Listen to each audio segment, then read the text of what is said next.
चीजों पर है। हदीस नंबर 8। तर्जुमा उबैदुल्लाह बिन मूसा, हंजुला बिन अबी सुफियान, अकरमा बिन खालिद, इब्न अमर ने कहा कि रसूल अल्लाह ने फरमाया, इस्लाम का कसर 5 सतूनों पर बनाया गया है।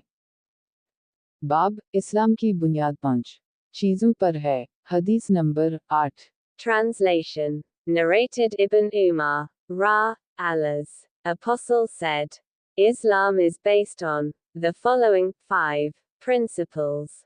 1. To testify that none has the right to be worshipped but Allah and Muhammad is Allah's apostle. 2. To offer the compulsory congregational prayers dutifully and perfectly. 3. To pay zakat, i.e. obligatory charity. 4. To perform Hajj, i.e. pilgrimage, to Mecca. 5.